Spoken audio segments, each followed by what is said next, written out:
name is David Richbell. I'm a commercial mediator and a fellow of the Chartered Institute of Arbitrators, and this is a film about a mediation, real mediation, one that I mediated. And although this is going to be in less than 2 hours, the reality was that it took a whole day, but the result was very similar.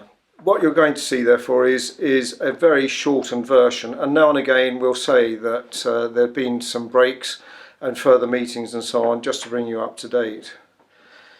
What happens normally with a mediation is that I have a contact by telephone or email about availability, and we agree on a date and sometimes agree on a fee, and then I arrange for documents to be sent to me, and when I've read in, I'll speak to usually the lawyers a day or two before the mediation, just to touch base and find out some of the relationships and the dynamics, and settle any queries that they might have and so on.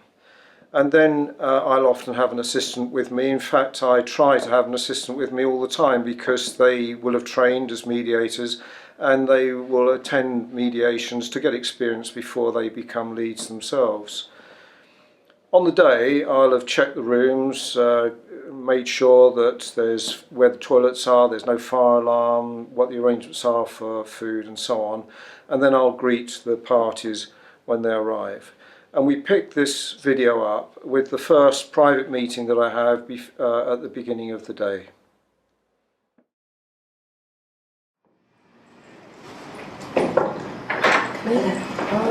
Can we join you? Yes. Hi, hello. Thank you. Hello. You've met Mags, haven't you, earlier on when you arrived?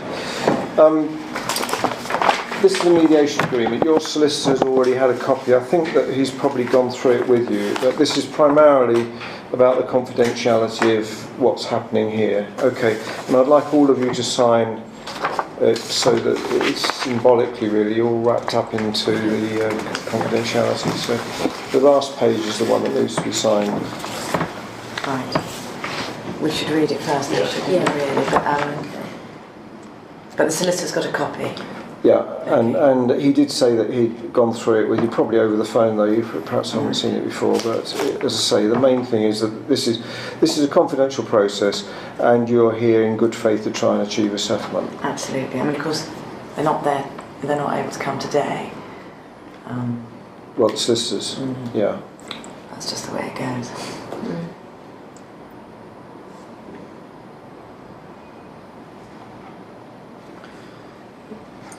Yeah. Thank you.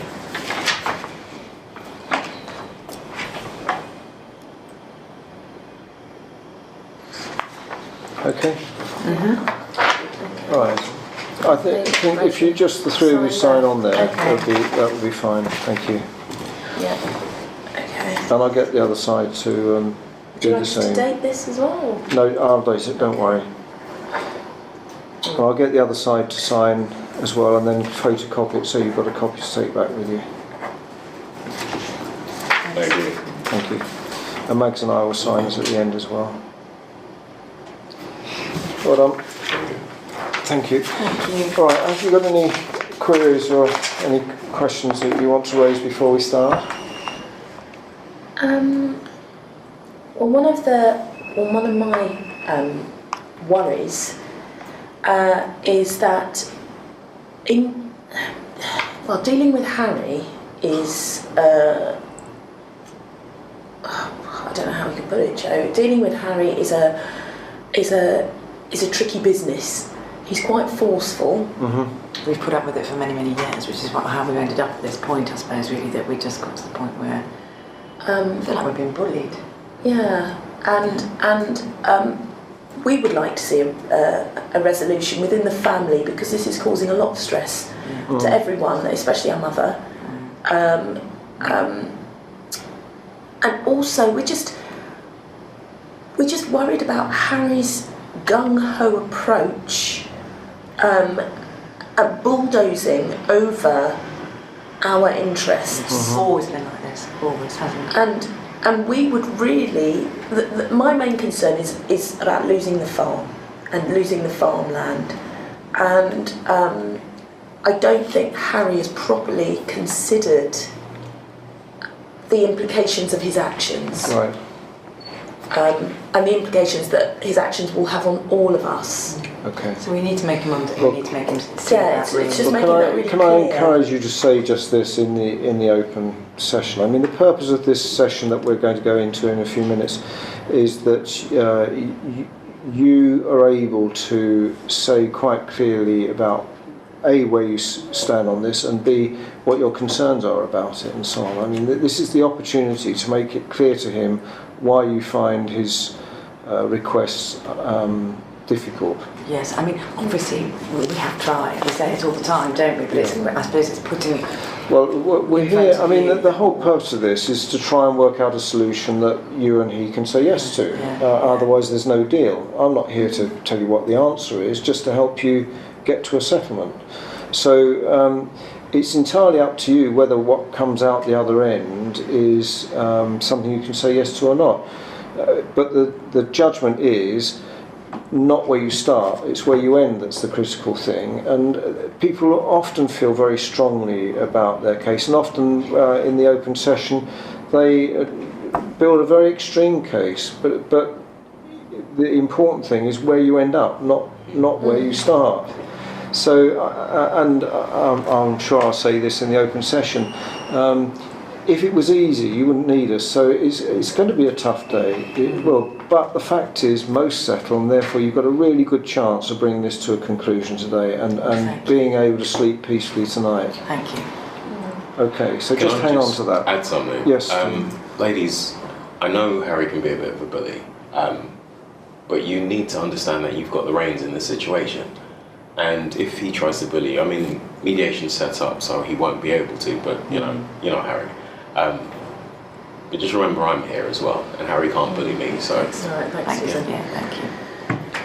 We'll see how it goes. The thing I want to say though is that if you feel that when we're in the open session that this is you're not happy with it, then just say so. Say you'd like to take a break, or that you'd like to come back and think about something.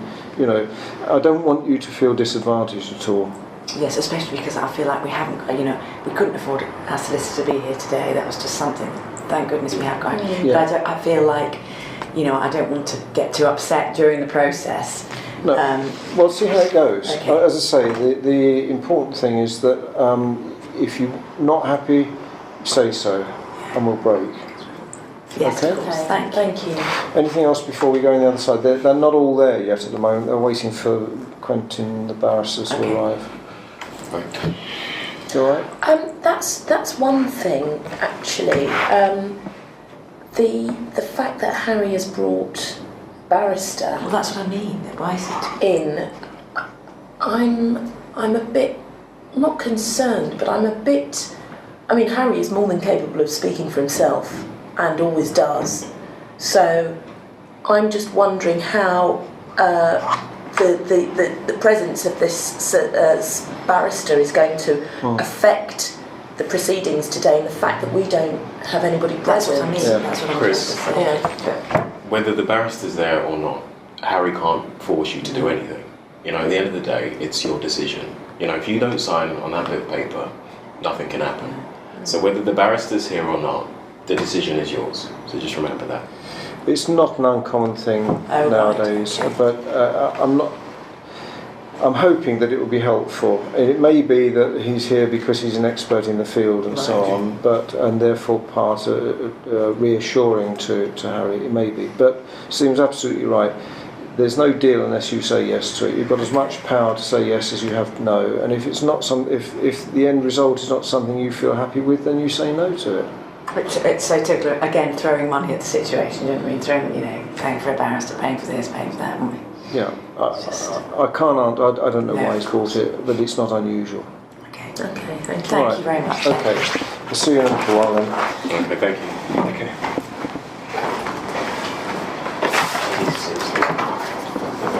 I know. It's just I don't want to feel like we're being What's Harry? All over, isn't forced, it? or our hand is forced already because he's already got the solicitor, the barrister. He's already got the legal team in. So once again. Yes, well done. 50-50. Right, you join it. Yeah, of course, yes. Thank you. Incidentally, I've just realised that there's no blind on the door, so if you do play with the flip chart, I suggest you move it over there so that it can't be seen through the glass panels. Confidentiality is all. Quentin, I've got the mediation agreement for signature. I know that you've seen it, and I know I've seen it. So what I'd like is the last page to be signed by everybody. Okay. It's primarily confidentiality process and the fact that you're here in good faith to try and achieve a settlement. Okay. I'll leave it with you, and you can give it to me when you come down into the main session. Yeah. And then I'll get it copied for everybody. If you could give us just 30 minutes to go through this and just discuss a few things. Okay. All right. I was hoping to get on with the open session, but as long as it's no more than 30 seconds. We'd appreciate the time, yeah. All right. Then I'm probably going to spend that with the other team while I'm waiting for you, so I can use that time usefully. All right. 30 minutes it is then? Okay. Thanks. Cheers. Thank you. Right.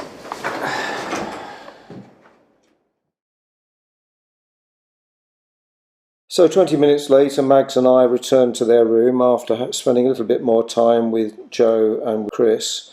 And the mediation agreement had been signed. There were one or two questions, and then we went down to the main room for the first open session. Right. Well, welcome again. I just want to make sure I've got the right name to the right face, so if we could perhaps go round and introduce ourselves. My name's David Richwell, as you know, and I'm here to help you get this problem to a solution. And Mags is my assistant. She's trained as a mediator and is here to gain further experience and to be my friend. Can we go around that way then? And I'll ask you to just introduce yourself and say what your role is here, please. Okay. Would you prefer surnames or? Well, I prefer to use first names if you are all in agreement. This is a very flexible and informal process, and I prefer first names. Well, I mean, I just don't want things to get too familiar, maybe. But okay. Well, let's see how it goes. But I'm going to assume that you're comfortable with me using first names. Okay. All right. Well, I'm Quentin. I'm the barrister on our side. My name is Harry Claybeam. My name is Angela and I'm Mr. Claybeam's solicitor. My name is Charles Pugh-Smith and I am a surveyor. My name's Stephen Arkins and I'm a friend to both Joe and Chris. My name is Chris Claybeam. And I'm Jo Claybeam. We're Harry's sisters. Okay. Thank you. Well, welcome. I just want to go through a few ground rules. There's not many. This is a very flexible process, but you've already signed a mediation agreement which underlines the main principle, which is that this is a confidential process. Confidential in two ways, that whatever we talk about around this table stays with us. More importantly, when Mags and I are in your room privately, whatever you share with us will stay private unless you give us permission to use it. If I feel that it's worth passing on, I'll ask your permission. Okay, but this is really to give you the confidence and assurance that whatever you share with us won't weaken your case, that it will be used sensitively and under your control. And the other thing to remember is that this is a without prejudice process, which means that if you don't settle today and it goes to court, whatever is said here and any papers that are created for this mediation can't be used in court.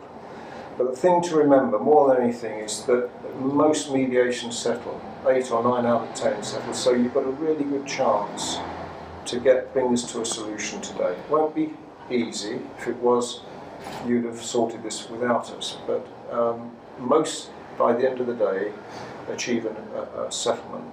So hang on to that, and which means, of course, that you won't have to think about it going on to court from here.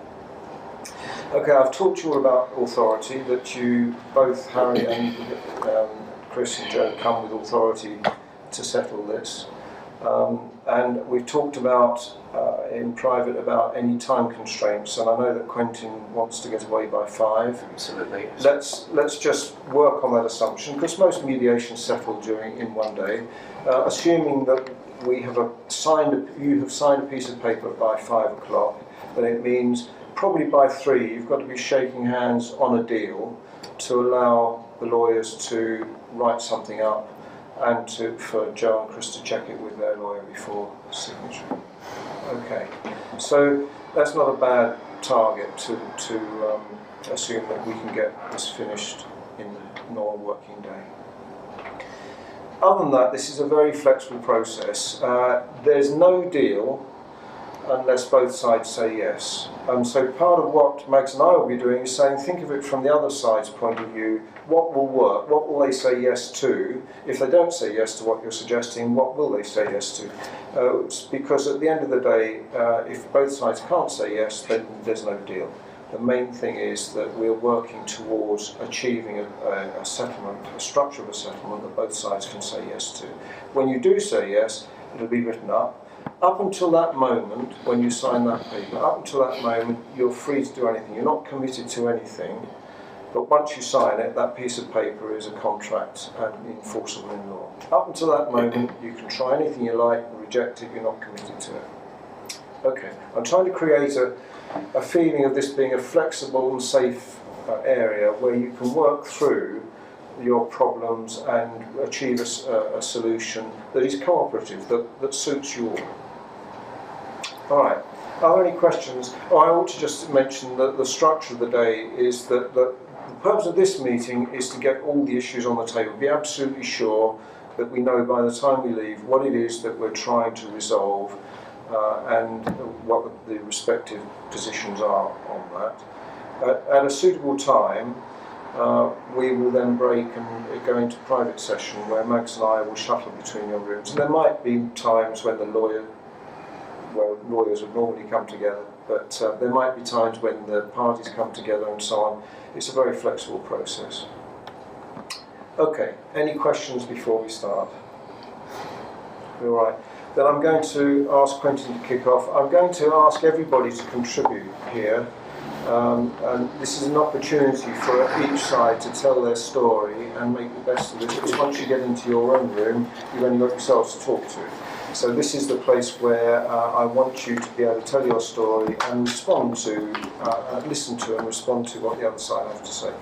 Quentin. Okay, thanks very much.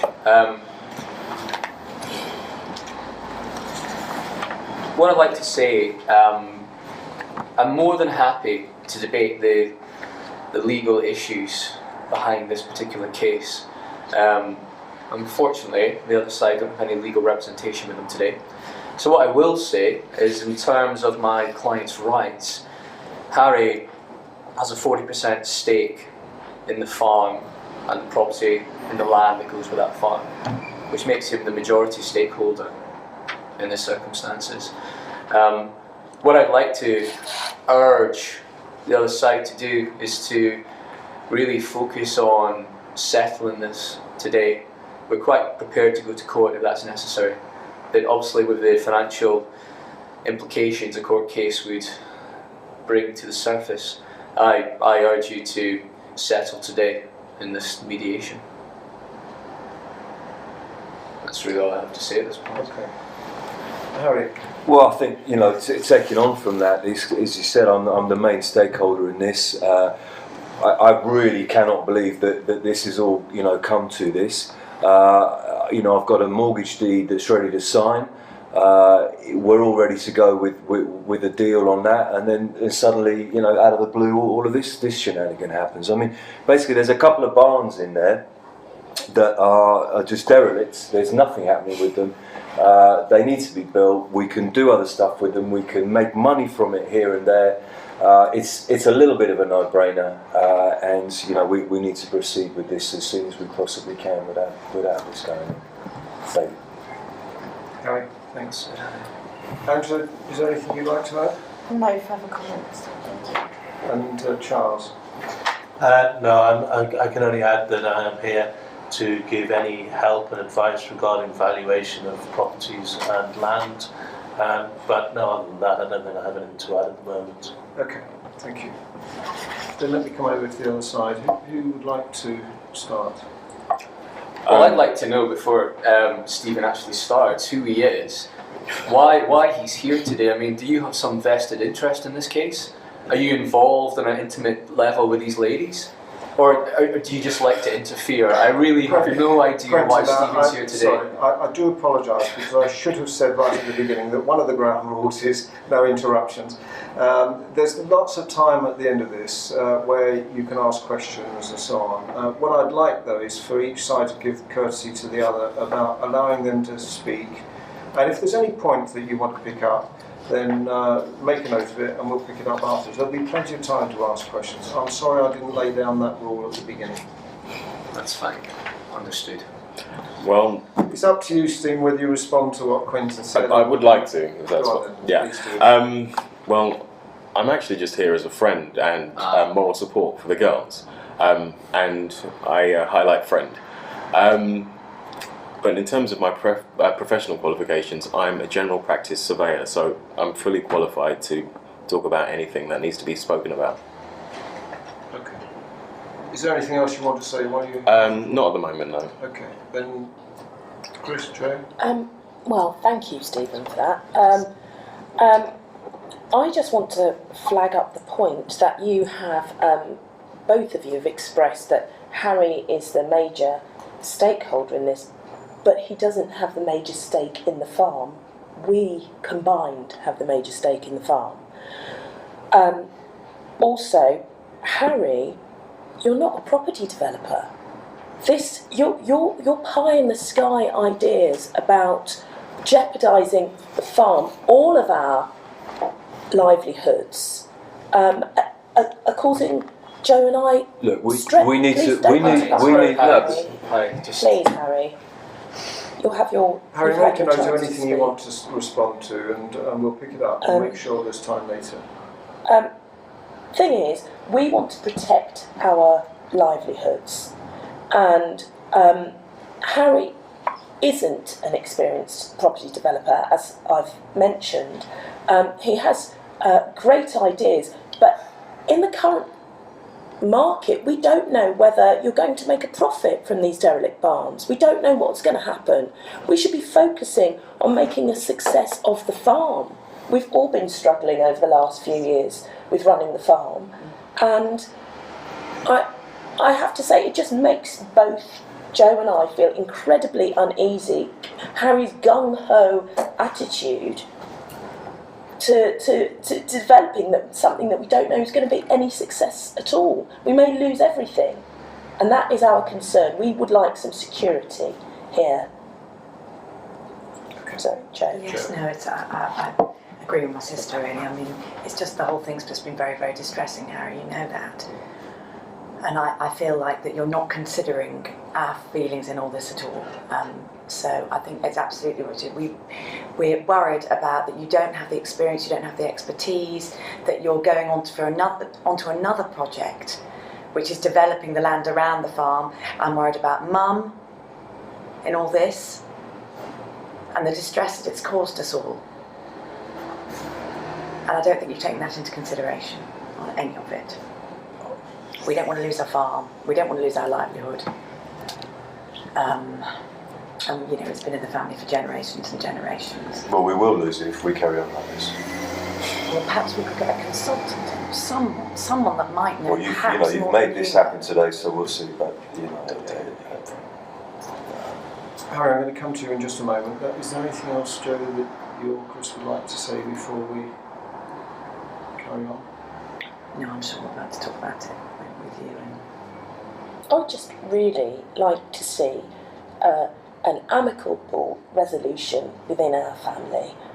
Yes, just an end to this misery, really. It's because it's caused a lot of distress. We need to sign that agreement then, girls, don't we, really? Something, Harry, that benefits us all, not just you.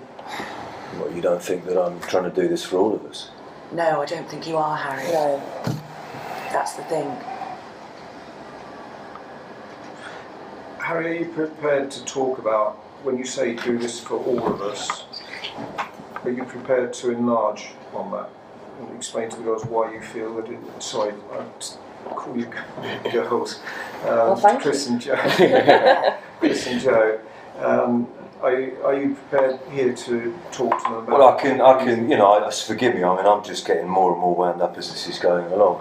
I mean, as I said earlier on, we have a stake. We got over 1,000 acres, and on that, you know, we've been farming that for a long time as a family, and predominantly myself and our father, you know. And now I'm in a situation, and I've got the wheels together to release some money. You're worried about something, you don't even know what I'm doing. What do you think I'm going to do with the money? Just sort of squander it? We've got property on the land that we need to build. We've got property that we need to do something with. We can't just look at it every day. Why don't we do something with it? And what I've done is to actually implement something through the banks to release the money so that we can then build with it. I mean, what's your proposal? Do you have something that you think that we can do and we should do? Harry, that's why we're here today. Yeah, to do what? To talk. We've got to do something. Harry, you can't bully them into signing the agreement. The thing is, you can't bully us into signing Not something anymore, Harry. because what we said at the beginning, Harry, is that we want to protect our livelihoods. Basically, I don't want to lose the farm shop. Your idea about, oh, we've got property on the land, derelict property, you want us to sign over our share and mortgage to pump money into something that you might not even be able to sell. But how much money is the shop going to make? How much money is the shop making? What's going on with What are we going to do? What's going on with that while you're developing, doing more developments on the actual farm? What's happening? We need to make a profit on the farm. And that's where we're losing at the moment, Harry. We just want you to concentrate on the arable land, not be looking at developing properties. But why we can add the two together? We can develop something. Property is, you know, the amount of money that we'll make from the land is one thing, but Okay, with the so property where development, is we this can money bring coming money from? in quickly. We got a lot of options there to do stuff Farm with has it. been struggling. What's your problem with Well, this? Seriously. basically, Harry, the farm. We're being realistic here. Yes. The farm has been struggling over the last few years, and now you're saying, okay, farm's struggling. That's fine. Let's do something else. Where is the money coming from? It's hard as a British farmer to make it we work, and you realise know that. that. So we've got to look at other options. We've got to look at other things that we can do. Yes, but we know you, Harry. We know your schemes. We know that things you've tried in the past, with the greatest of respect, haven't worked. So what we want to look at is just concentrate on the farming. We don't want to sign away our livelihood and it for all to go to nothing. And it's for the benefit of yourself. Why as are you well. telling me what I can do with my share of the Can I land? just intervene Sorry. here? No, there's no need to apologise. What I want to be clear about is what is both sides need to be able to achieve a solution. And Harry, what you've made very clear from what you said and the paperwork and so on is, you need the mortgage deed to be signed so that it will release some money. Absolutely. Okay. And within that, there is the ownership of the buildings that you want to develop. Indeed. And at the moment, your ownership of that is 40% of, Chris and Joe are each have 30% of it. That's correct, yeah. Okay. But from your point of view, what I'm hearing is that you need some form of security that protects your livelihood and the future of the farm. Is that right? Yeah. Okay. So by the end of today, those two needs need to be met. Okay. Just for my benefit more than anything, can I sketched up here what I think is a reasonably accurate plan of what we're talking about. I just want to be sure that I've got that right. So this is the farm. The farm generally is here, bounded by other farms around. This is the farm road.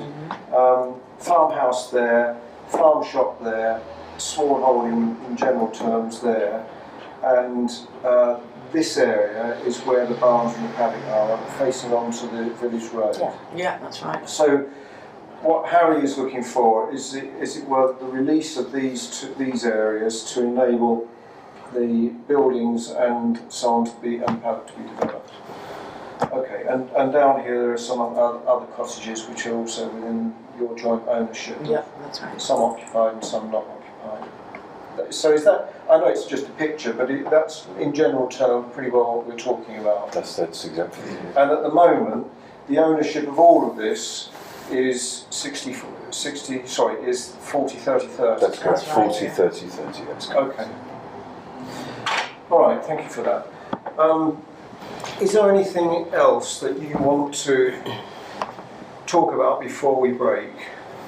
Can I just say that there is one option that hasn't obviously come out, and that's that the land or the properties have planning permission attached to them, and an option is to sell off those properties with the planning permission, and obviously there'd be no risk to the girls if that was done, and it's not something you've said, so I was wondering if it's something you've considered up to this point.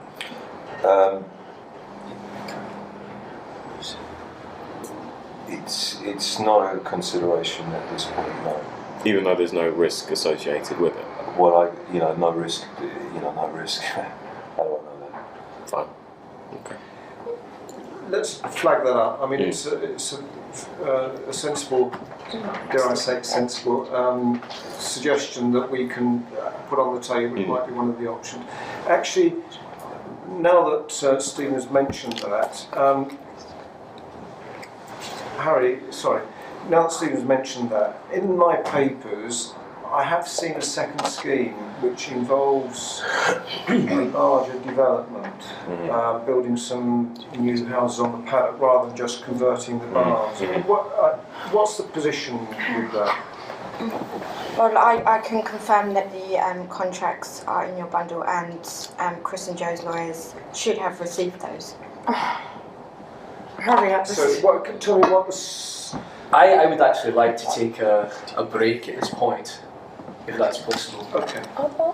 We'll talk about that further in private. Yeah, I think there's stuff yeah. that we can discuss away from. I only mention it because it's in my papers would have been shared by other sides. So, okay. Okay, anything else before we break then? So look, I'm going to spend a few minutes with you, and then I'll come and in about 10 minutes, quarter hour, I'll come and join your team. Make it 20 minutes. Why are you spending time on this? First of all, Let's just. I mean, it's obviously we need to move on with this as quickly as we can. So I think partly it's a waste of time. because of what's just been said, I want to give you time to be able to prepare for us coming and join you. Is that all right? So 20 minutes? Yeah, 20 minutes, please, thanks. Okay. Anything else before we break? All right, then thank you very much. As my mother would say, go to your rooms. Thank you. Okay.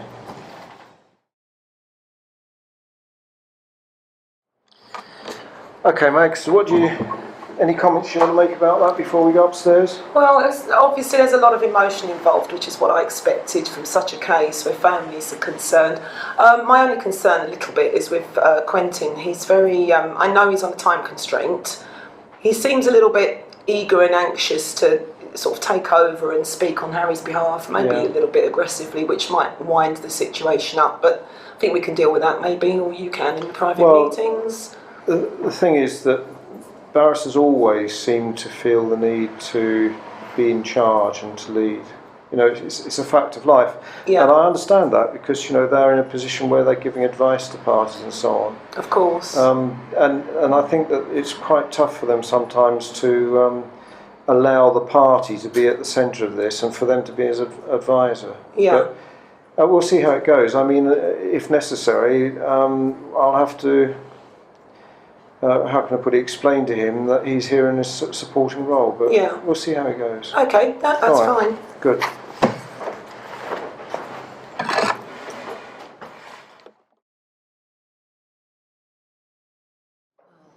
That was typical. Come in. Hi, George. Hi, hello again.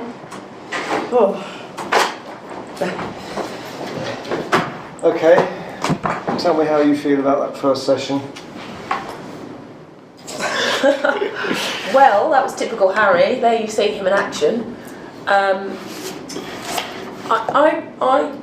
feel a little bit like we're banging our heads against a brick wall. I think it stems from the major fact that Harry is really resentful that he didn't have the full ownership of the farm passed down to him.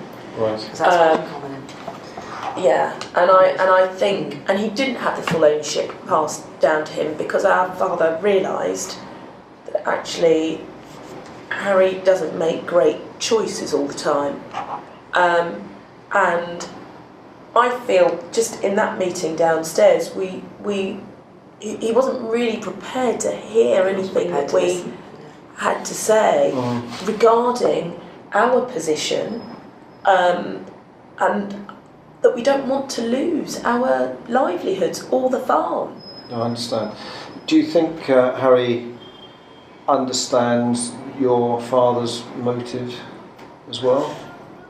Well, He might be a bit put out. He probably he I probably is resentful. I think he, of that. yes, I think he does understand that, and I think maybe that's his kind of need to kind of show that, well, he can make a success of things, and that's why he has this quite bull in a china shop approach to certain things. Yeah. But conversely, that's the reason why he didn't get full ownership of the farm. But the reality is that he only has 40%. That's the reality. So whatever comes out of this has got to be based on the fact that he has 40, you have 60 between you. Can I just ask you about this other scheme? As you know, I'm due in the other room, so I just wanted to sort of touch base with you, and they wanted 10 minutes anyway. We mentioned the scheme, the second scheme, and both they seemed surprised that it was public, and you seemed surprised that it was mentioned. So, can you tell me about it? Well, the second scheme, I think we were surprised because within the bundle that was sent to our solicitor, it was briefly mentioned. But because it has no planning permission or approval, we kind of dismissed it because you can't actually be thinking realistically of getting away with that. I mean, they're all pie in the sky sort of schemes that usually never get followed through. Hopefully, so it's typical. It's totally unrealistic, and we kind of have the skill to get away with it. We kind of did. Well, we were surprised because we didn't think that it was a viable suggestion. We didn't think that Harry was actually seriously considering this second scheme. Yeah, he doesn't have the resources. He doesn't have the skill to get away with it. I mean, and like you say, he doesn't have the planning permission. That's the bottom line, and he doesn't have our permission. But I mean, supposing he did get planning permission, what would be your reaction to that? Well, he could get planning permission. However, Harry, as I understand it, wants to renovate all of the buildings himself. He's not a property developer. He doesn't know how to do that. And he's relying on the fact that once he's renovated these buildings, which we partly own, that he will be able to sell them at a huge profit. With the housing market as it stands, he's speculating to accumulate, but it's in such a dangerous economic environment that... And that's on top of the fact that the farm's losing money anyway, you know what I mean? He should, so we've got two projects then that... Sorry, Stephen, I just wanted to check with you. I don't know how much detail there is that you've seen of the two schemes and so on, but if you could, theoretically, if you could put more houses on the paddock and so on, then that would be a better scheme, potentially more profitable scheme than just doing the barns. I am with you, but I mean, if that were to happen, I think it's important to say that the cottages in the farmhouse would have to be ring fenced, so they're not included in the mortgage and or the development. Okay. Okay. So it's a slightly different thing, but I see where you're coming from. That if you sign the mortgage deed, then everything goes in the mortgage. Yeah. You're concerned about. No, I think the ladies are concerned because obviously, we're talking about we're talking about getting more capital and bringing things to a head, so that Harry can develop this and develop that, but that needs capital to be done. I'm conscious of the time, and I really only wanted to come in here and just sort of see your reaction so on before I'm due next door.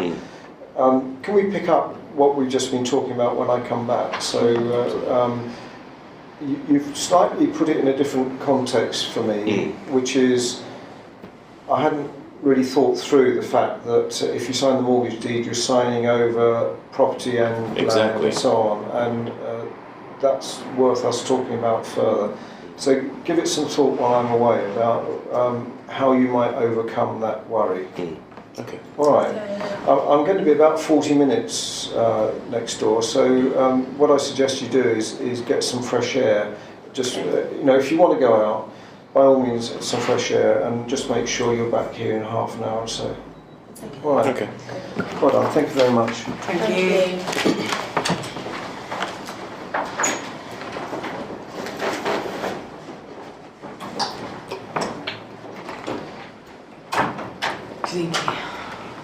He understands, doesn't he? Yeah. Yeah, I think. I feel calmer. I have to say, I didn't like Quentin very much. Well, he's embarrassed, and that's his job. It's quite usual for me to have a chat with my assistant between private meetings, and Mags and I had a chat actually on the landing before going into the next private meeting. I'm hoping that someone will come out of it. Should you need to? Yeah, of course, yeah.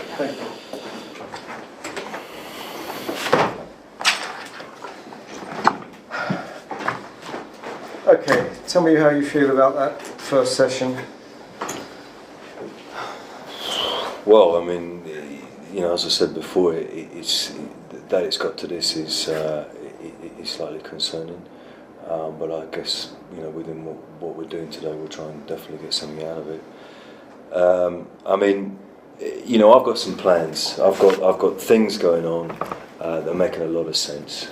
And as you saw on the map there's some properties there that we need to develop up.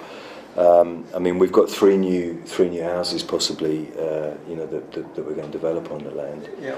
Sorry to interrupt. Can I just pick you up on that, because during that open session, when that second scheme was mentioned, We've had a chance now to discuss the second scheme between us, and we just wanted to talk about that as a team.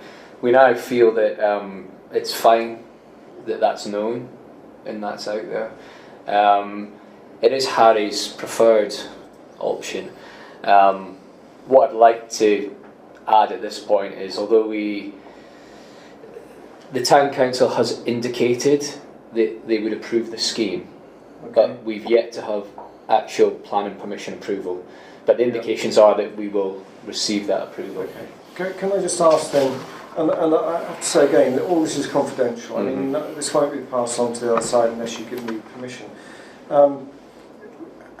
Given the comments that your sisters have made, Harry, about you being a farmer, not a developer, how are you going to manage a much bigger development scheme, in fact? Well, I'd like to add something at this point, and it's crucial this is not shared with the other party.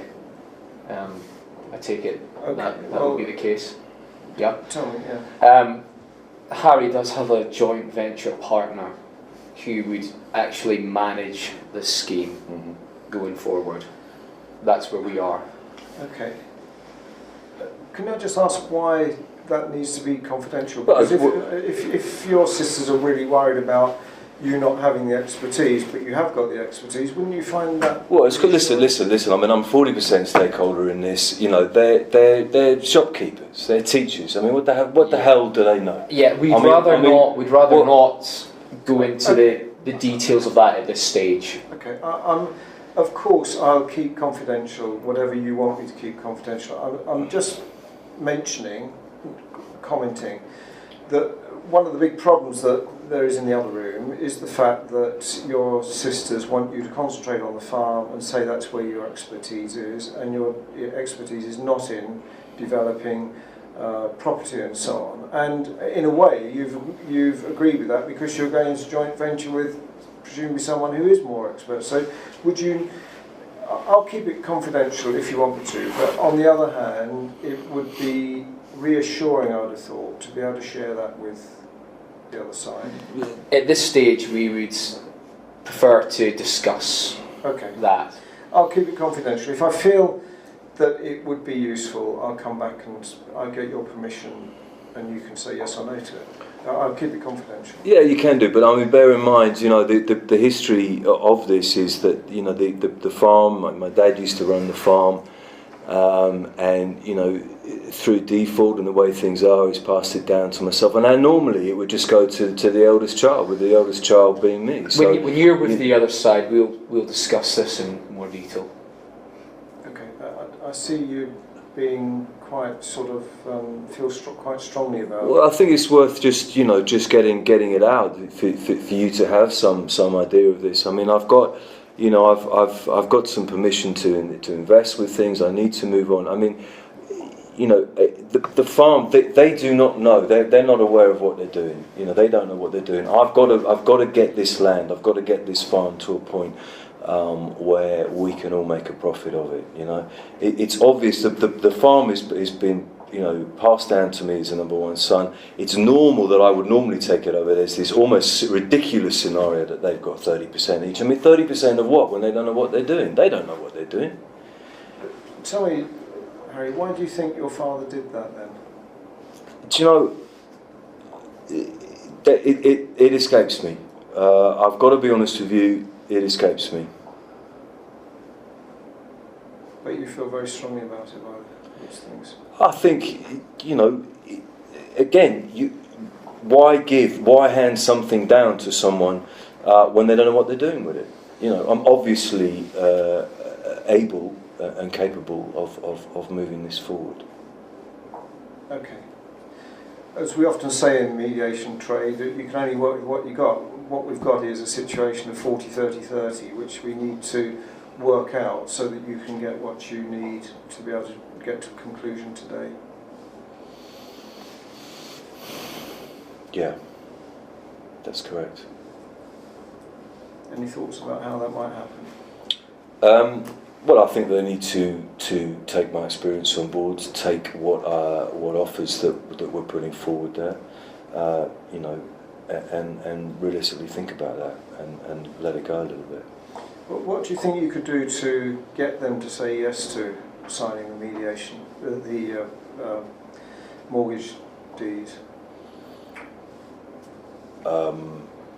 I could get them to trust me a little bit more, perhaps. It's a little bit more open conversation might work. I mean, obviously with the advent of this mediation, the communication between us as a unit has broken down quite considerably. Okay, I wouldn't bounce you into anything, but if it seems to be appropriate, can I ask you if you would be prepared to sit with your sisters and no one else and talk through the problem? Look, I mean, I'm here, this has happened, and we've got to get something out of the day. I mean, most of the time I sit with them, it's a bit of a sham, but I suppose there's a part of me that would look at that, yeah. Let's talk about that in a bit more detail. And I won't bounce you into anything. I mean, if you don't feel happy about it, then we won't do it. But I'm pretty angry, though. You know, I'm pretty angry about a lot of things. But do you understand where they're coming from, though, and why they're not doing what you want? Not really, no. Well, then perhaps that is worth a conversation.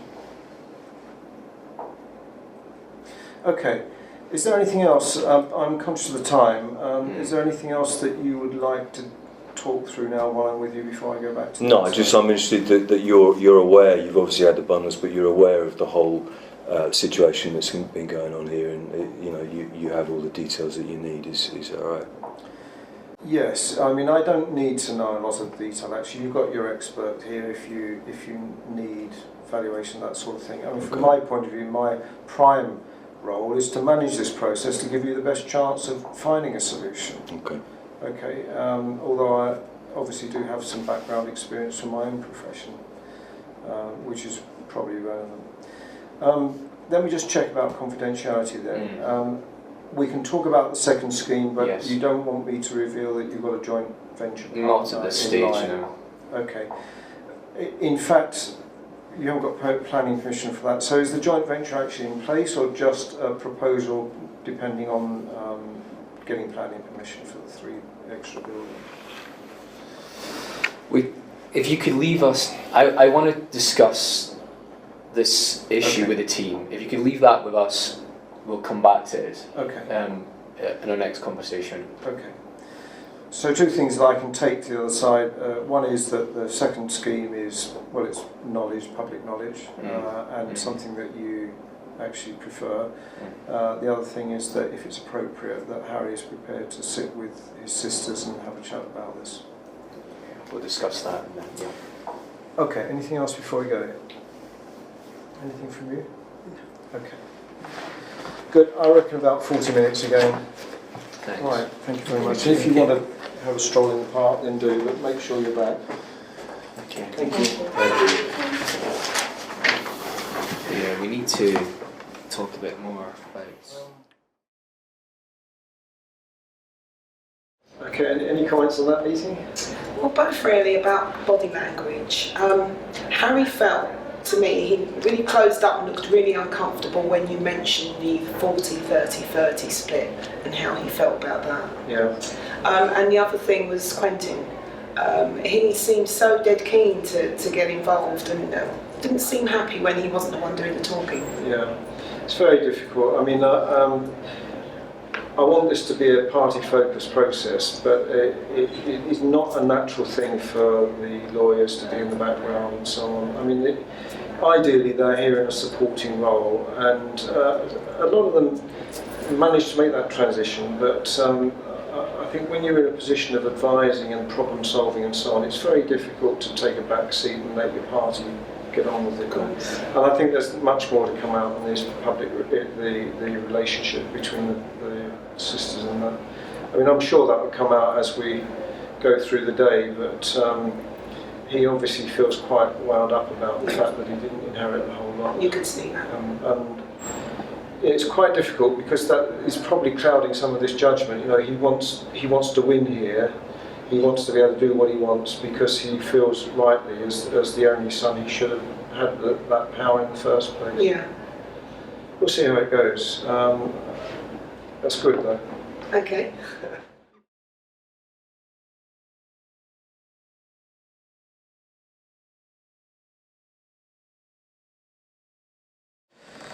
Okay, well, perhaps you bring me up to date before we really. So, what have you been talking about while I've been away? Well, we've been discussing the plans and a few of the various options. Okay, so nothing more you need to bring me up to date on? I don't believe so. Okay. One of the things that I've been thinking about, and I'm not sure when it was mentioned to me, but the term "the future of the farm depends on it" was made. I actually made a note of it. I think it must have been when I was on the phone to Angela. Anyway, irrespective, that term, "the future of the farm depends on it," was made, and I just wanted to pick it up because, well, I just want to pick it up. Would you like to enlarge on it? This is all in confidence, of course. Whatever you share with us here won't be passed. Well, look. To be absolutely honest with you, the farm business, in the last couple of years has really gone downhill. Normally, the crop sales will cover the overdraft that the bank has. Now they're saying that no longer is good enough, so they want to close the overdraft with me. What they want to do is they want to put a £250,000 mortgage on the land, and to be totally honest with you, I've got to get the girls to sign up to it, otherwise the whole thing's going to go down the pan. Wow. Yeah, the bank needs an unencumbered asset in case they have to sell. We have been looking at other funding sources, but unfortunately farming isn't a very safe investment at the moment, and time's running out for Harry, really. Wow, that sounds really serious. It's very serious. I mean, they don't necessarily kind of suspect it, but they need to get involved pretty soon, I think. And Charles, you're saying that you've looked at other options and they haven't. We've been looking at other options, but I honestly think at the moment the only option they have is to mortgage the farm. Otherwise, they're going to lose it. Well, What do you think Joe and Chris are going to say when they hear this? Because you're asking them to, needing them, pressing them to sign this mortgage deed on the impression that it's to raise money for the development. Well, they're going to be pretty cross, I guess, but you know, they're not really part of the business and everything that I'm trying to do. So, yeah. But Harry, part of my role is to, any deal that comes out at the end of the mediation is to make sure it sticks, and that would worry me, I think, that you're getting them to sign the mortgage deed without them being fully...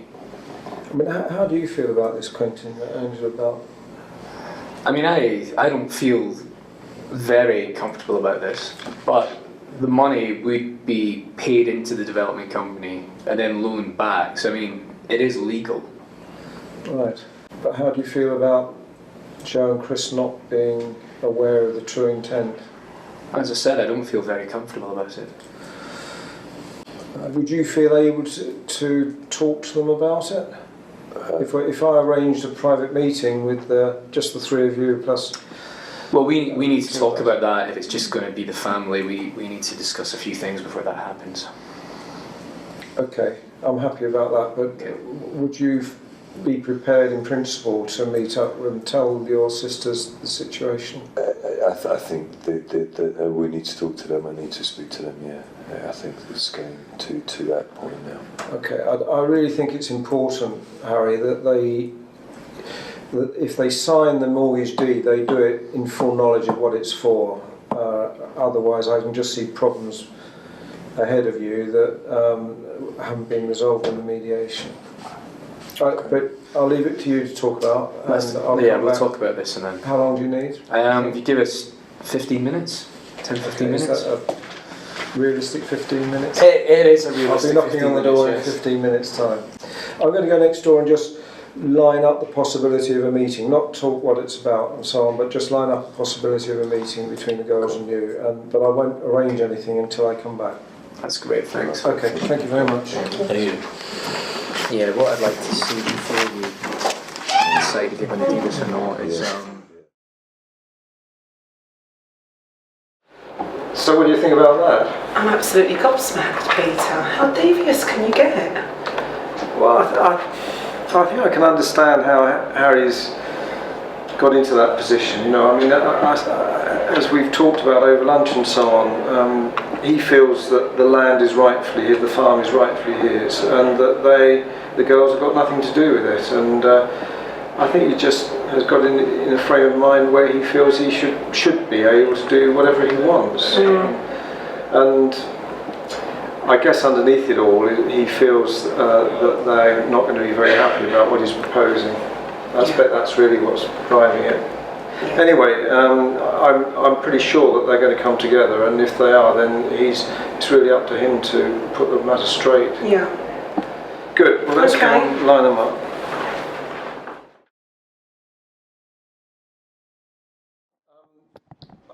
I popped in here just briefly because we've come away from a meeting with Harry and his team, and the suggestion has been made that Harry and Chris and Joe meet together with us there as well. Okay, Harry needs to talk something through with you, and I've encouraged that it should be just the three of you with us there to make it. What I want to make sure is that you or repeat what I said before, which is that if you feel disadvantaged by anything, or if you're not happy with it, then just call a break. I don't want you to feel disadvantaged by this, but I think it is quite important that he has an opportunity to speak with you both. Okay. Now, they're talking about it, but it is most likely that they'll say yes, they think this is a good move, good thing to do. And Stephen? Can Stephen? I'd rather it just be siblings, but what I would say is that if anything crops up where you feel you need to talk to Stephen about it, then by all means say, I need to talk to Stephen about it. All right. Is that okay with you, Chris? Yeah, that's absolutely fine. Okay. And Harry hasn't... We don't know what he's going to disclose. You can't... Well, I do know what he's going to talk to you about, but I'd rather him do it with you. Okay. Okay? Yeah. All right, so I'll be back in a few minutes then, probably. Thank you very much. Sorry, Stephen, I don't want that about. I don't know, I think, obviously... As usual in mediation, there were several private meetings before we came to this one that had been proposed with Harry, Chris and Joe. And they dealt mainly with the relationships between Harry and his sisters, about the relationships between Harry and his father, and indeed with his mother, who is still alive, and also about the management of the farm and about the proposed development and so on. So we went into quite a lot of detail before the meeting came to pass with Joe and Chris and Harry, which is where we pick it up now.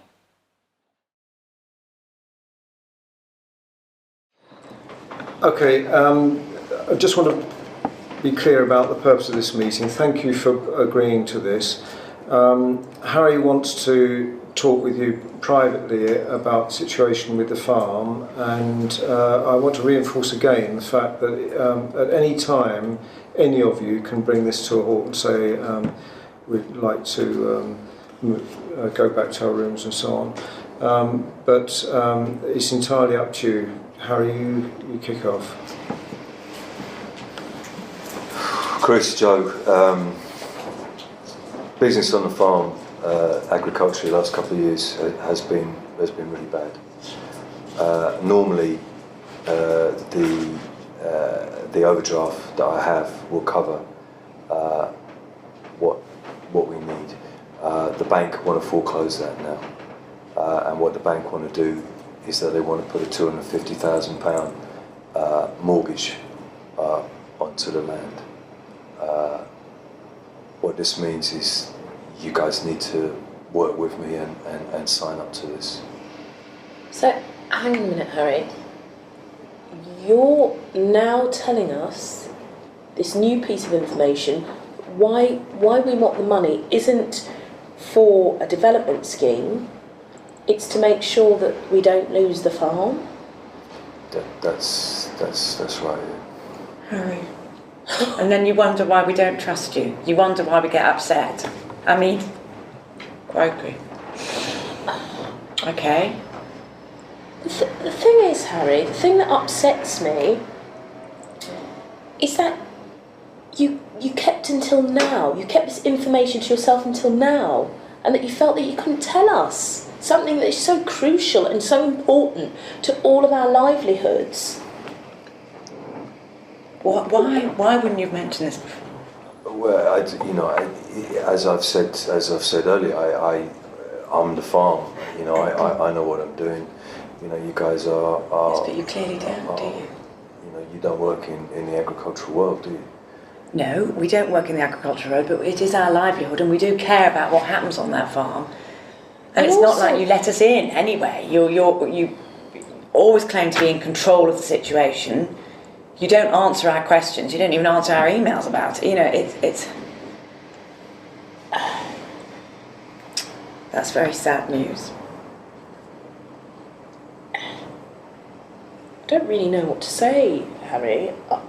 How long were you going to let this go before you mentioned this to us?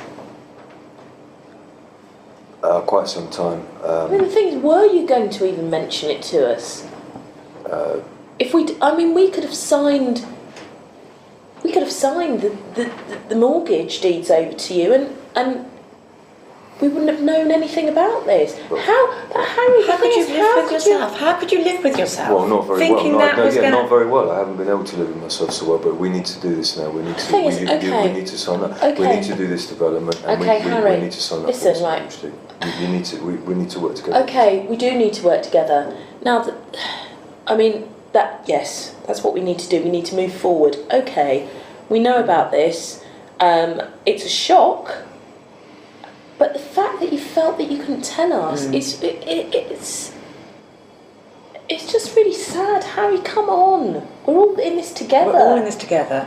Either you've been keeping a secret from us for a very, very long time, or this has just come to your light, which makes me think, why on earth, how good are you at what you're doing that you didn't even notice, that you didn't even... You could, you could give me a chance to put the ideas that I'm doing and give me some plans that we're working through for me to action them, at least. Harry, I think what this illustrates is that there is a major problem in the running of the farm.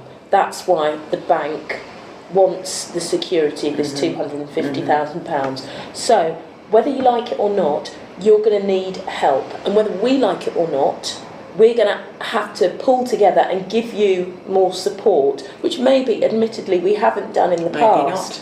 But we need to be more open with each other. There's been a breakdown of communication as well, hasn't there? I mean, to not be able to communicate this with us, I mean, it makes me feel terrible about it. It really, really does. Well, I don't know how much we could have done, but really, Harry. Okay, well, we've got that out in the open, thankfully. Great, and thank you for telling us, Harry. So now, what do we do next? This is the... Can I suggest that Harry goes back and tells his team what's happened. If you could both of you just hang on a few minutes and then go back and... Yeah, we just need time to digest this, I think. I really, really do. But Harry will get it sorted. Thank you.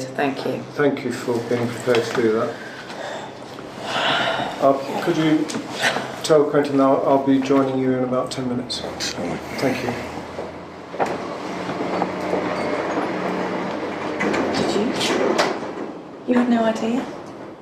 He's not said anything to you?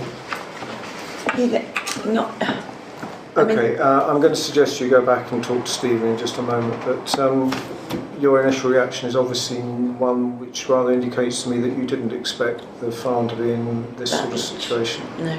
Well, it's shocking, but also what's more shocking and also saddening is that he felt that he couldn't share. He couldn't communicate that burden with us. And was he trying to pull the wool over us? I mean, that makes me...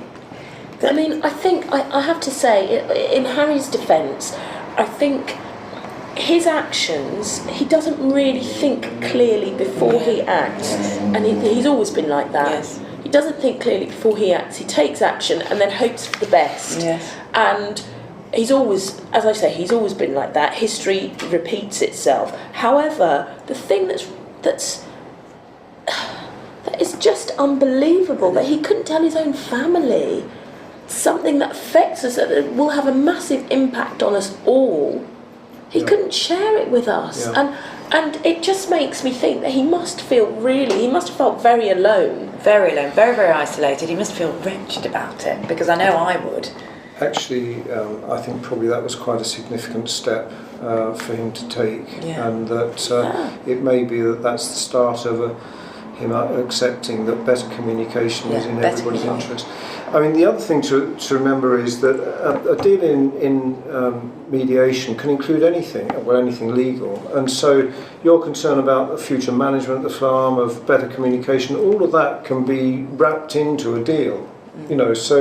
So there's no reason why we shouldn't find some words that would address some of your concerns. Well, that would be fantastic. Please. I mean, if Harry will be amenable, and it was a massive step for him to actually admit that... wasn't it? I've never seen him look like that. I think you're right. Okay, the big question is now whether you feel able to sign the mortgage deed, and if so, that we should talk about what are the things that go with it. But you need to talk to Stephen, I think, before we... I mean, we've got to somehow make it work. We have to, because otherwise we're going to lose everything. So, well, go and talk to Stephen. I'll come and join you in a few minutes, and we can work out some of the details. Okay, thank you. All right, well, thank you both very much. Okay, right. Okay, let's go.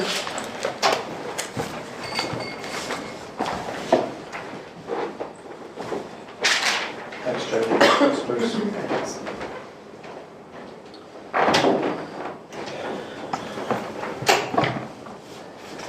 Okay. Yes. Any thoughts about that? I'm glad that came out. That was obviously, must have been on Harry's mind since this all began. And they realised that he carried that burden on his own, which must have been huge, which would explain this issue about his father leaving it all to him and how he felt he couldn't talk to them anymore. But I'm pleased it's come out, and they, after their initial reaction, they seem to see. I feel quite hopeful about Yeah. this, actually. I think that was quite a significant situation. A massive step forward. Yeah. Okay, well, my suggestion, I think, is that we spend some time with Joe and Chris and Stephen. Okay, I might be making a wild assumption here, but on the assumption that they are going to respond positively to Harry and sign the deeds, the question then is, what are the bits that go with it that give them the protection that they are seeking and the confidence they're seeking and so on. Yeah. So let's go up and just check that through. If my feeling is that if they say yes to signing the mortgage deed, then that's something we should relay to the other side very quickly. Yeah.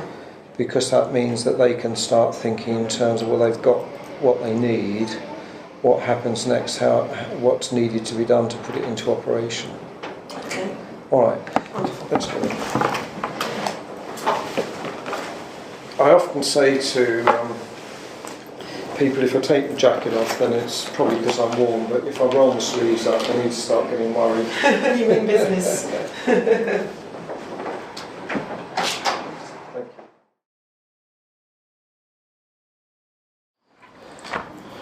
Right, well, you've had a chance to tell Stephen what happened. I was saying to Mags that I think that was a really important meeting, actually, and I really appreciate the way that you responded to it, which was very positive.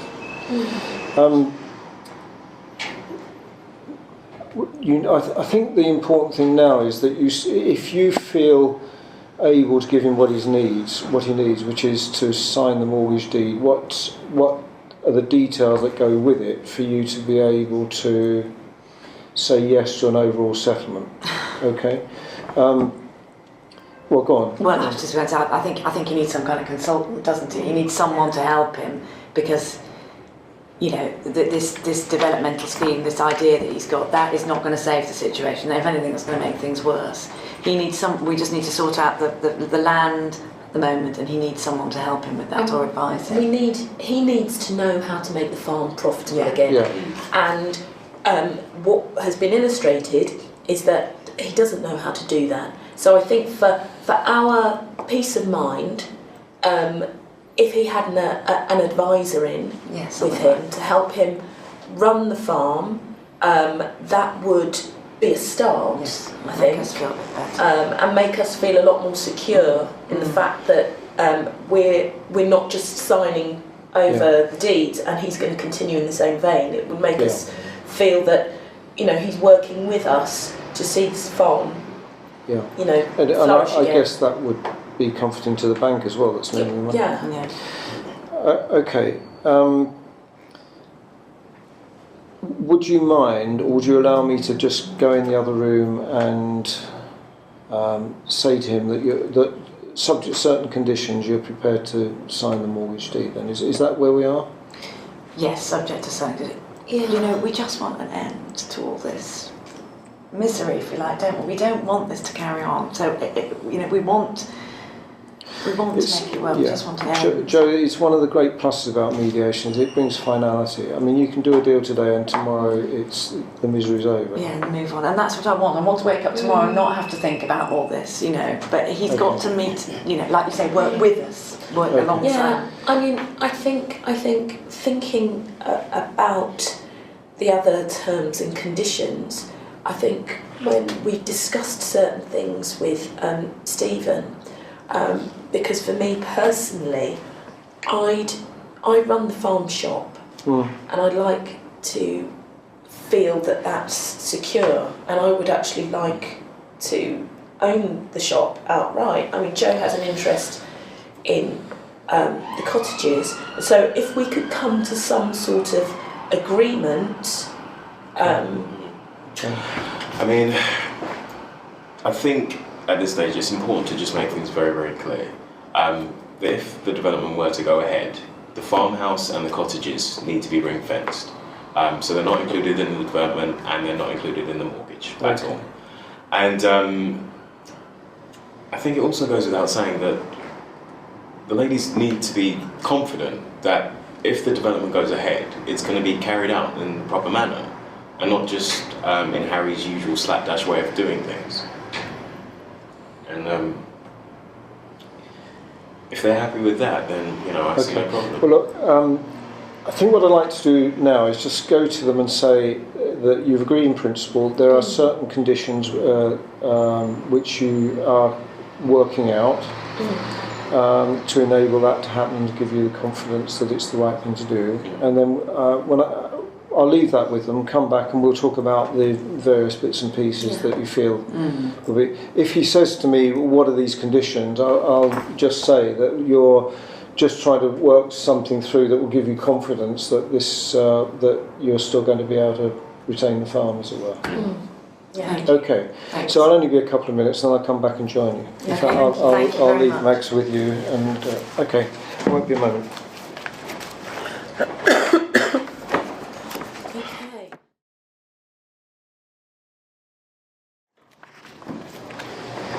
Okay, I've explained the situation to them. They didn't ask any questions. There was a sign of relief on Harry's part, but he knows that there are certain things that go with it, and so I've said to him I've come back here to talk through the details of what is attached to the fact that you're signing the mortgage deed.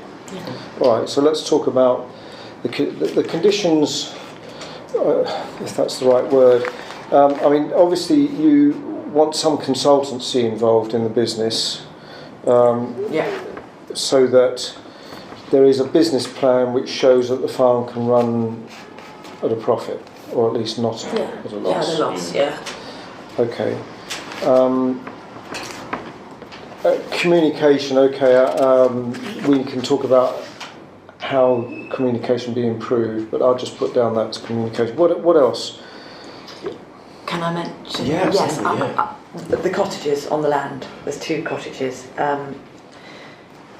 I'd like to own both those cottages eventually. I've got this long-term plan, haven't I, that I've talked about or thought about, and I'd love to renovate them and eventually live with them, live in them rather. So that would be something. Okay. I'd love Okay. if that could be put forward as a. So the principle is that you carve out of a mortgage. The mortgage is just the land, Yes. not the properties. Okay, so 1,000 acres or whatever it is the mortgage. Then you want to be able to own, is that right? Yes. The cottages, so that eventually you could restore and. Yeah, when I can afford it. And at the moment, you've got a 30% share in those cottages. Yes. And I would be completely amenable to Joe having the cottages, because I would like to own the farm shop completely. And at the moment, obviously, I have a 30% share in the farm shop.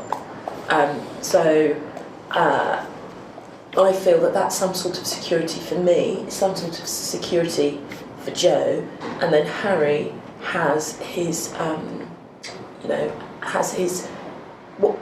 the mortgage with the land. I mean, obviously as well, we talked about. I mean, he talked about a second development scheme, and if that did go ahead, we would want some. Well, I think it's only fair that we get some profit, some kind of profit from the scheme if and when it materialises. I think that's fair enough. I think it's right. Profit share. Profit share, yeah. Yeah. On the development scheme. Yeah. I mean, we did work out some details, assuming that the developmental scheme did go forward, and I've written down some points if. Look, this is getting a bit complicated. Do you mind if I write things up on the? What I'd like to do is to put something on the flip chart and then take it into the other room. Oh, Would you okay. be all right? Yeah, fantastic. Okay. And they'll be random, so.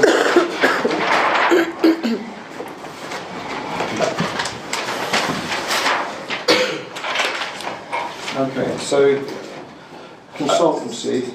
I'll put Yeah. Go on. I was going to say, okay, so assuming that the development goes ahead, as I said before, all of the properties need to be excluded from the deeds. Okay. And so mortgage. it's all about the security. Taking out of those properties. Yeah. So it's just the land. So the cottages, the farmhouse, and the shop need to be ring fenced, so they're completely protected. Okay. Okay. So it's cottages. There's two pairs of cottages, isn't there? There are Some of those are occupied. Two are occupied, yes. Yeah. Yes, I want to own them and renovate them. They are, yes. Properties, farm shop, and presumably the small holding that goes with it. Yeah. And then you said the farmhouse. Mm-hmm. Is that where your mother lives at the Yeah, moment? yeah, that's where my mother lived, yeah. And again, is that 30-30-40 ownership? Yes. Yes. Okay. And I suppose there's the development properties as well. Yes, on the Well, the potential. I'll put down development as a separate.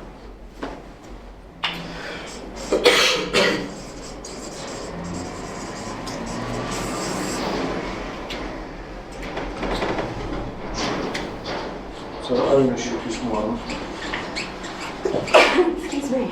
and profit share. So at the moment, your ownership, the ownership is still 40-30-30, Yeah. as it is with all of these. Yeah. Yes. Yeah. But one of the things that you were hinting at, Joe, I think, was that you could do a property swap or something like that. Effectively, I mean, it sounds a strange way of putting it, but ideally, the cottages, I would like to own them and, when I've got the funds, renovate them. Yeah. That's what I'd But like. that means you like outright ownership I'd like outright own, and I'm as prepared. opposed to 30%. Yeah, so I'm prepared to basically swap that so that And I don't know how these votes work out. You would, but Yeah, perhaps obviously we it's could. a bit of an But let's talk about the theory rather than the actual money.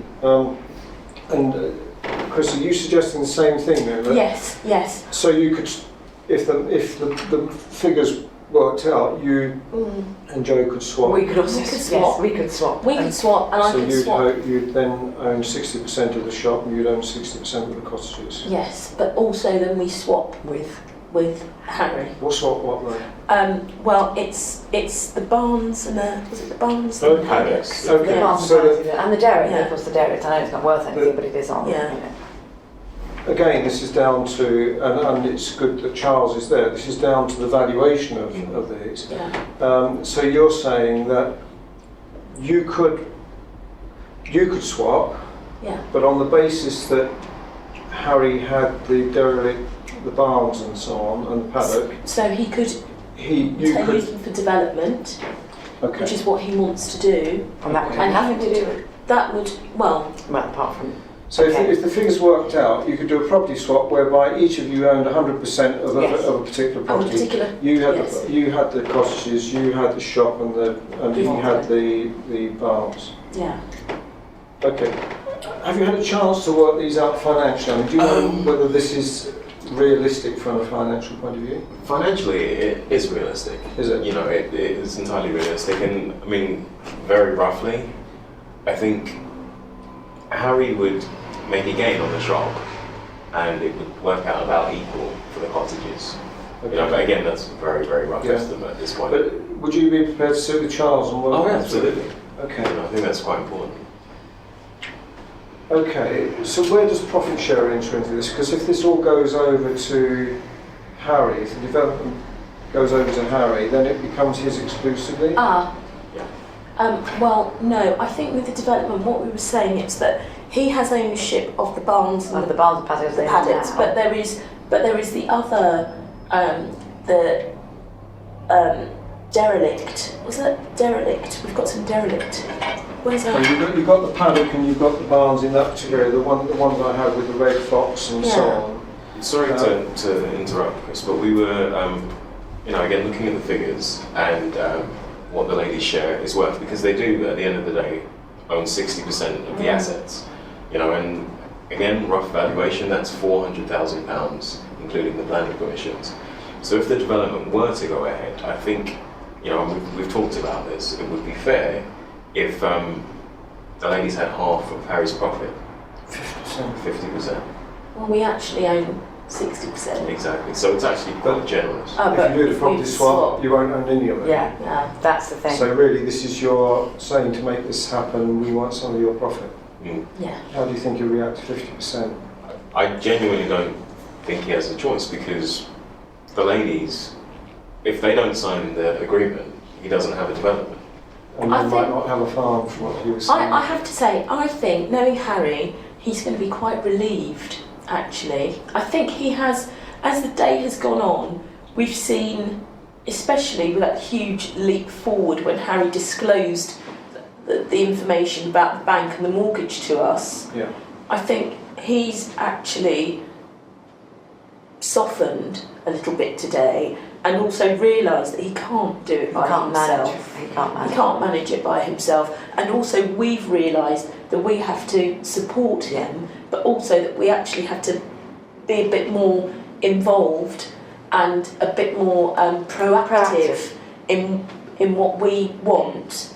And this has made it a lot clearer to us what we actually do want. Coming here Good. today, Yes. it's become clear from kind of saying no, we don't want to sign anything over. It's like, we've seen how, what you've helped us see, how we can make it work. Work for us as well. And I don't think, I have to say, I'm not afraid to kind of present this to Harry, because I think he will actually, be quite amenable, because I think he realises that this is quite a good working situation for all of us. This is going to take him by surprise, because we haven't talked about any of this before, but on the other hand, why not? I mean, I can take this in there and leave it with them to talk through. It seems sensible to me that Charles and Stephen talk about values, because if they're wildly apart, then they can't work. someone who is more financially motivated might feel it's not a good deal. But on this basis, you retain a 40-30-30 share of the land, which is being mortgaged, but you end up with 100% ownership of the cottages, the farm shop, and the development properties. Where does the farmhouse fit into this? Anywhere or nowhere? Well, the farmhouse is, I'm not quite sure about the farmhouse really, because it's me and our mother live there, but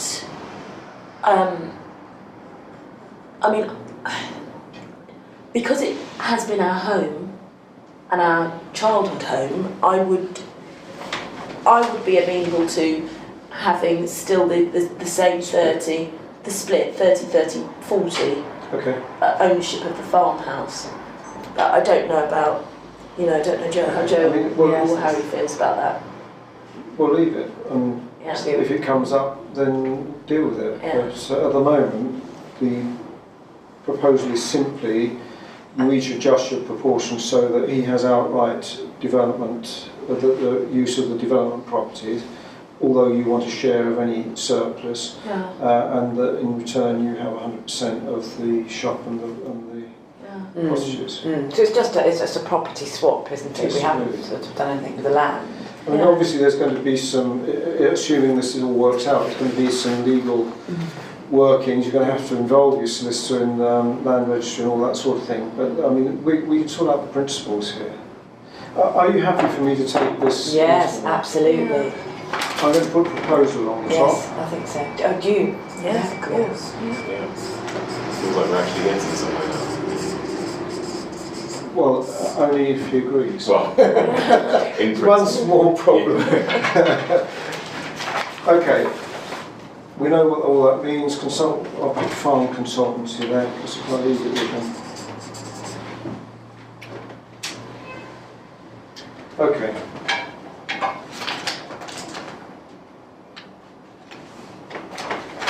Happy to take that in? Yeah.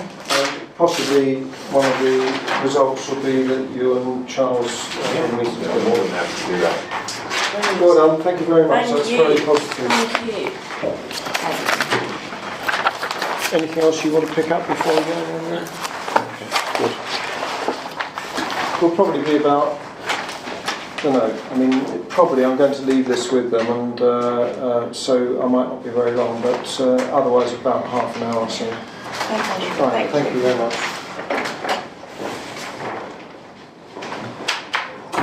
I feel nervous. Oh, fingers crossed. Yeah, fingers crossed, but nervous. He's going to present that, and Harry might discuss. I have to say, I feel Do you feel quite positive? positive. Yeah.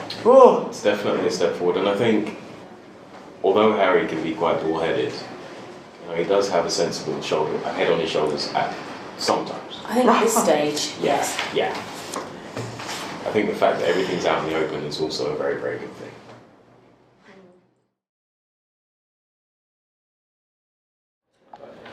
Actually, I think that was quite positive. I mean, it's really important that they own the solution, and although it might get total agreement, it might not get total agreement in there. It's a good that they're thinking in this direction. So. Definitely. I thought your idea was brilliant about swapping the land and the property, and some of them end up with more security, and he can end up doing what he feels he needs to do with the rest of the land. Yeah. I haven't really talked about ownership of the land. Perhaps that will come up later, but okay, well let's go in there and take that.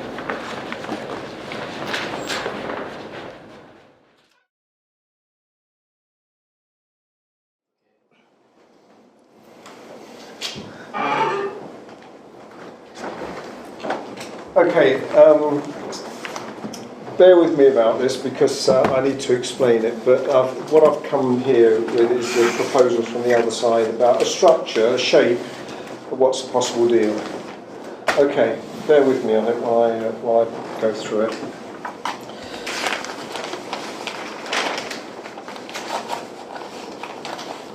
So there's three main areas. Mortgage, which they have agreed they're going to sign.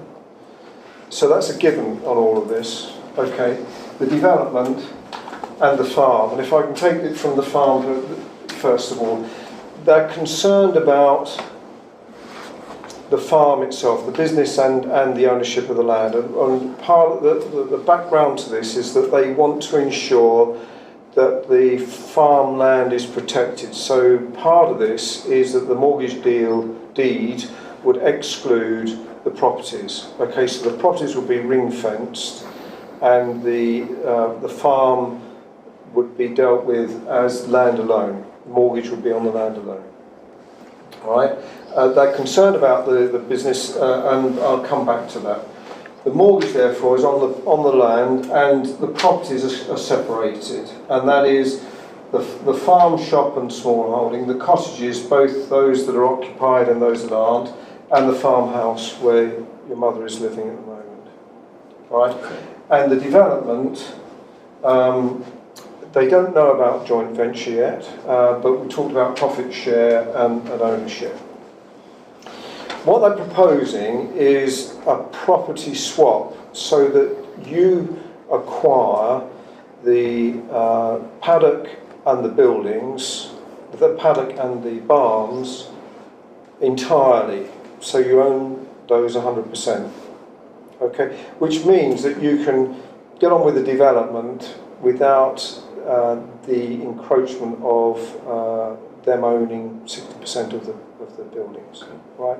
In return, what they would like is for them to be able to acquire sole ownership of the farm, shop, and the small holding, and the cottages. And so that would involve Chris and Joe also doing a property swap, so that in each case their ownership of the other property is swapped, so that they solely own the farm, shop, and small holding, and the cottages, both those occupied and not occupied, and you in turn own the barns and the paddock. And the farmhouse stays out of this, as does the land. Are you with me so far? Yeah. That means that as I say, the development can go ahead as you wish without their involvement, although they're still requiring to have a property share, a profit share of that development. Okay. I'm not sure there's anything more. Well, if you've got any questions, then raise them. I'm not sure there's anything more that I need to add to that. If you haven't got any questions, then I'll leave you perhaps to talk about it for a little while, and then. Yeah, if you could give us maybe just 20 minutes to clarify a few things here. So. Okay. Yeah. I'll leave this with you. Okay. We could put it on the table there. Okay. Yeah. Okay. Right. So, 20 minutes. 20 minutes. Yes, And 20 minutes. what I would like is I'm hoping that you're taking this as a genuine intent from their side to be able to find a solution which will stick. In other words, something that meets their needs and which meets your needs as well. So I'd like you to really sort of take this as a serious attempt to try and achieve a solution. Sure. Okay. All right. Thank you. I suppose the other thing I should say is that obviously there might be relative values involved here, and that's where the two experts maybe meet to be able to talk about what the relative values of the various areas. The other side has already made a comment that they seem to sort of even out reasonably well, but I think that you've got your experts here, you might as well get them to... Yeah. Okay. Sure. All right. Thank you very much. All right. Thank you. Good. 20 minutes then. Thanks. Okay, so let's just take a minute to consider. Okay. So what do you think? I think this may work. Well, there's real advantages to both sides, isn't there, in this? Yeah. Yeah, I'm a bit concerned about the farm consultancy thing, but my feeling is probably it ought not to be something put in writing that they talk to each other about. Outside of the agreement. I think so. I mean, the rest is quite tangible and quite easy to record, although there's obviously land registry and other things that have got to be sorted out. But the farm consultancy, I think, is much more a matter of agreement between the siblings. Yeah. But we'll see. Yeah. Okay. Okay.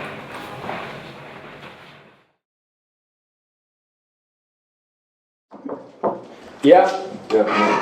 Come in? Yes. please. Yeah. Right. Thanks for that. So 20 minutes was realistic then? Yeah. Okay. What do you got to sell me? Sell you? Well, in terms of the development itself, obviously, Harry actually owns the property. We feel very On this strongly deal? about it. Yeah. On this deal, yeah. Harry has the barns and the paddock Okay. 100%. Yeah. 100%. Good. Yeah. Good. And I think it's important just to acknowledge at this stage as well the effort that Harry puts in the management of the property too.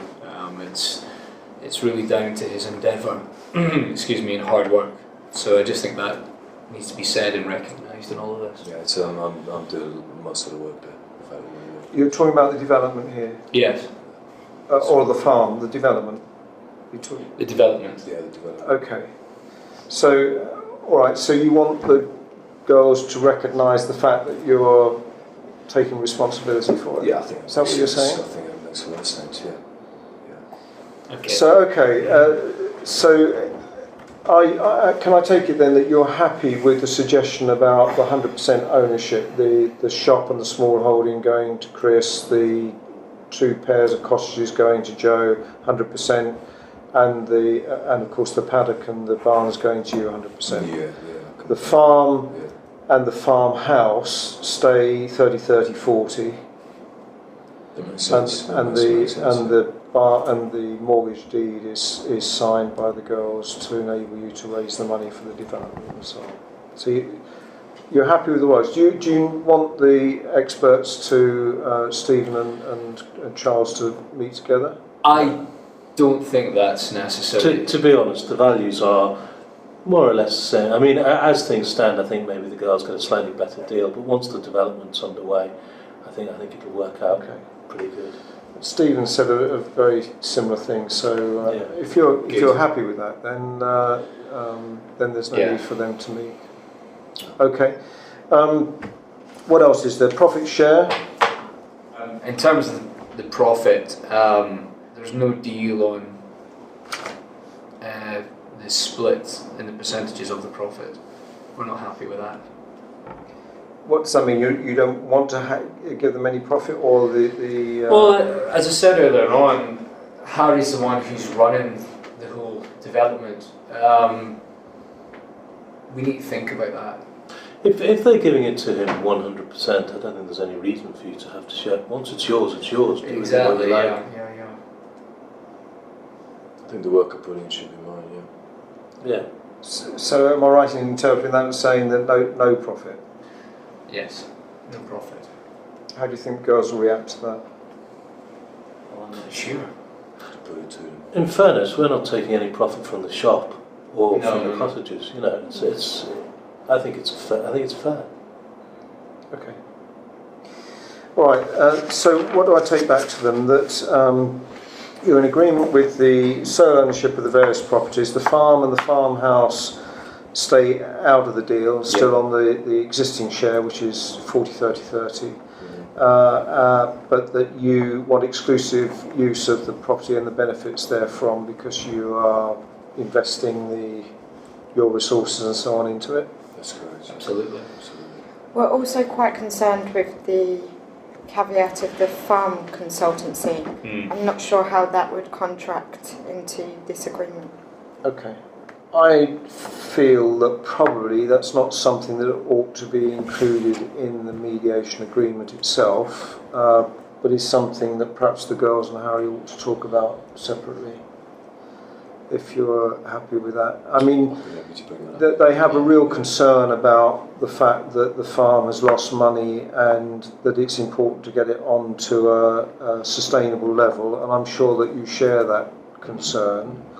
And if that means bringing in experts to help with advice on the management of the farm, then it's to everybody's benefit, I would imagine. But what I suggest you do is you and they have a chat about it and come to an agreement outside the written agreement for the items on this list. Yeah, that's quite a good idea. Okay, That's so fair. I can go back to them and say that that you're in agreement with all the principles that are laid down. What I'd like to do then is for us all to meet together downstairs in the main room, for me to go through all of these items to make sure that everybody is in agreement, and then we'll ask you to write it up in a formal agreement for them to sign. Of course. Okay? All right, anything else before I go? All right? Yeah. Okay, thank you. Thanks. Thank you very much. Cheers. So I'll be a few minutes and then we'll meet downstairs. Okay.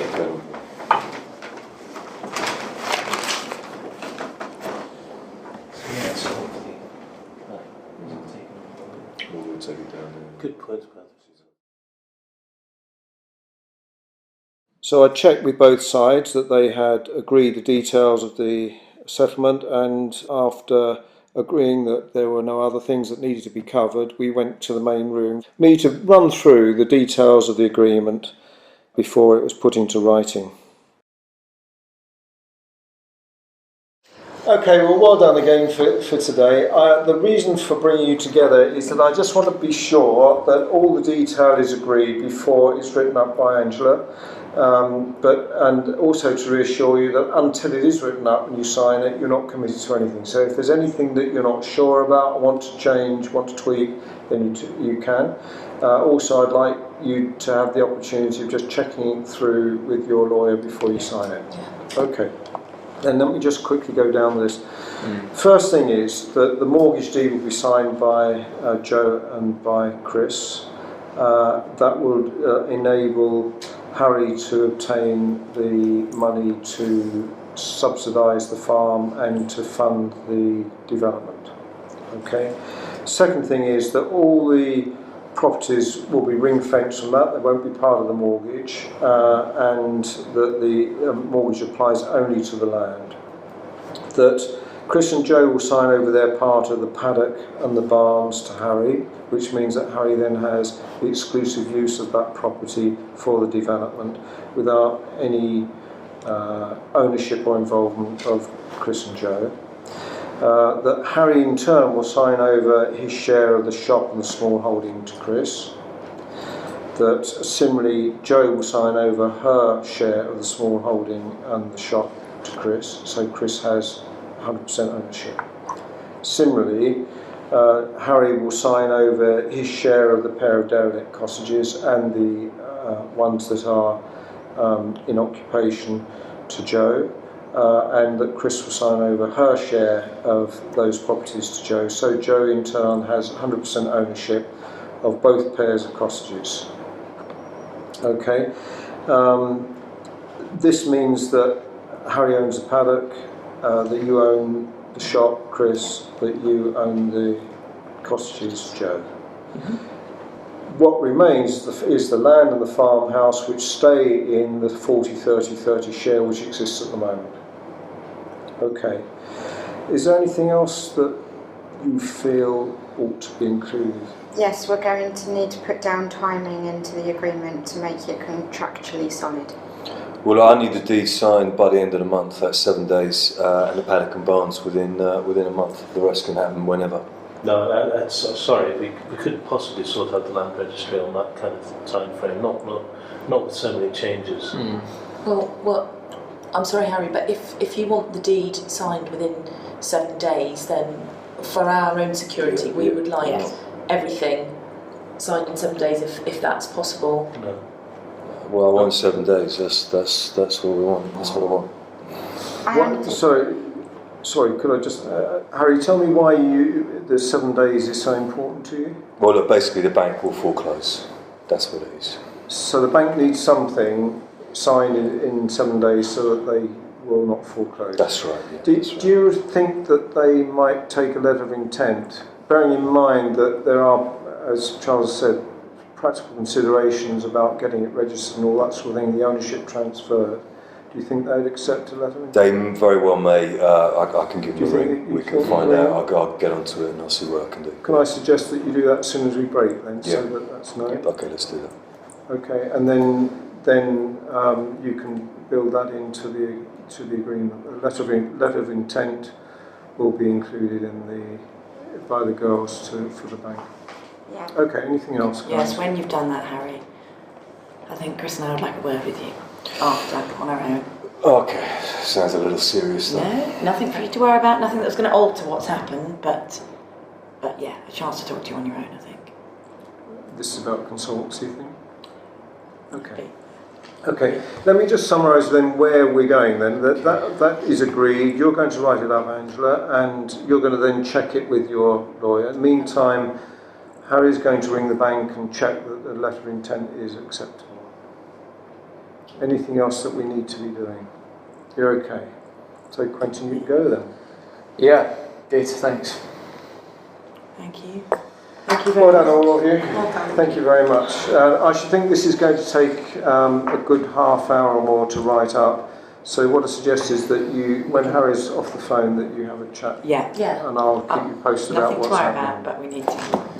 Good. It was worth Thank it. you all, and perhaps you go to your rooms and I'll keep you posted what's happening. Great. Thank Alright, you. Thank you. Thanks. Shall I make a note? I can stick around for a little bit longer. Okay, yeah, there's a couple of points I'd like to 20 talk to you minutes. about.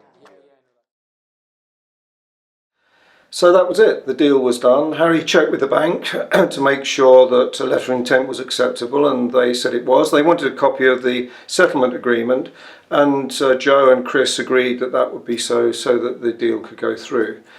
They also checked the wording of the settlement agreement with their lawyer, and although there were one or two words changed, it went through pretty well as drafted. Then Harry and Joe and Chris had a meeting, and from what I understand, it was mainly about the consultancy on the farm to help get it into a profitable state. Anyway, they came out of that meeting feeling reasonably content. They instructed Harry's lawyer to make the necessary arrangements with the land registry and so on, and all the various other bits and pieces that were sorted. And blow me if right at the end Chris didn't turn to Harry and say, why don't they, she, Joe and Harry, go to the pub? And for some reason the lawyers and the mediator weren't invited.